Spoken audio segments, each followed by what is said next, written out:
श्री रेणुका कवचम. श्री गणेशाय नमः. श्री रेणुकाय नमः. श्रीदेव्य उवाच. भगवान् ब्रूहि कवचं भुक्तिमुक्तिप्रदायकं त्रैलोक्यामोहनं नाम कृपाया मे जगद्गुरो. ईश्वर उवाच. शृणु देवी वरारोहे कवचं ब्रह्मरूपिणी. ब्रह्मेश प्रमुखाधीश नारायणमुखाच्युतं. कवचं रेणुका देव्या यः पठेत् प्रयतो नरः. यच्छ्रुत्वा पठन्नाद ब्रह्मा सृष्टिकर्ता भवत्प्रभुः. कृष्णो दूर्वादलश्यामो देवकी गर्भसम्भवः. हृत्पद्मे रेणुका ध्यात्वा रिद्धिसिद्धिफलप्रदाम्. सर्वशामा भवन्त्येता जनार्दन विभूतयः. एवं देवगणाः सर्वे सवैश्वर्यं वाप्नुयः.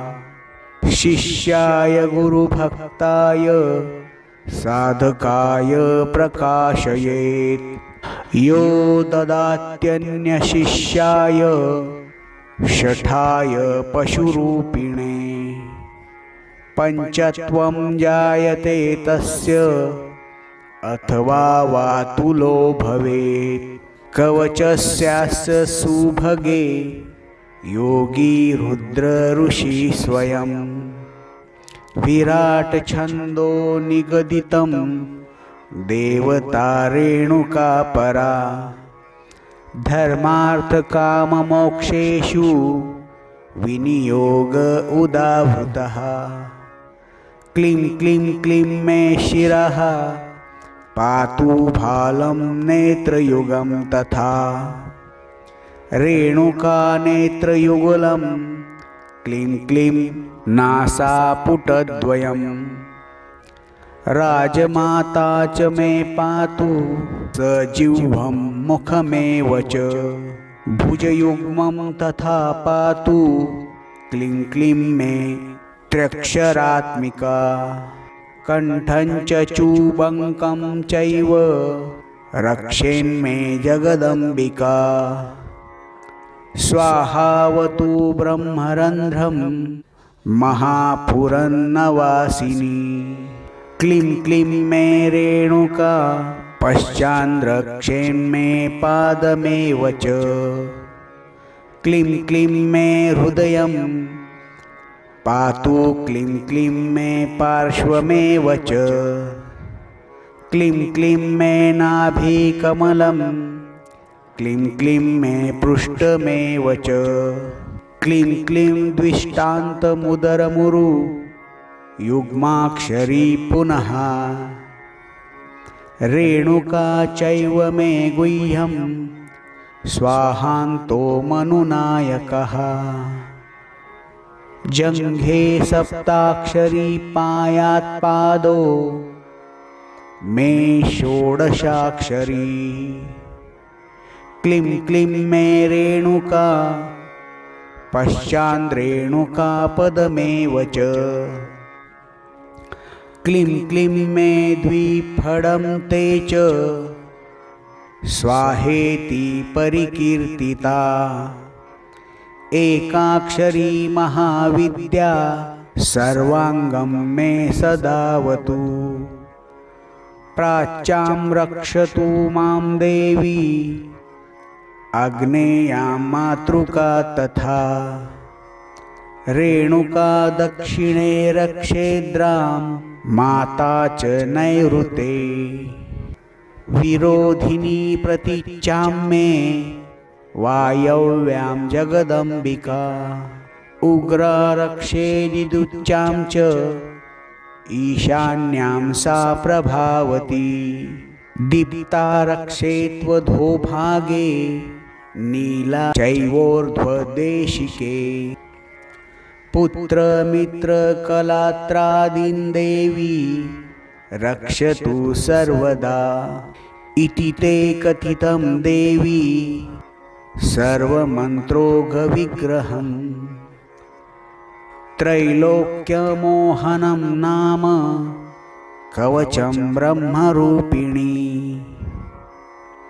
ब्रह्मेश प्रमुखाधीश नारायणमुखाच्युतं कवचं रेणुका देव्या य पठेत् प्रयतो नरः स सर्वसिद्धिं वाप्नोति सत्यमेव न संशयः।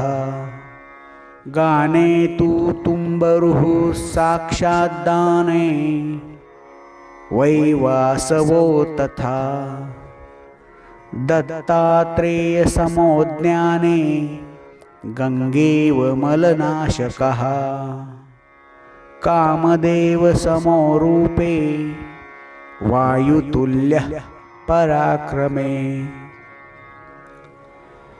स भवेत् साधकश्रेष्ठः सत्यं सत्यमयोदितम् न हन्यते गतिस्तस्य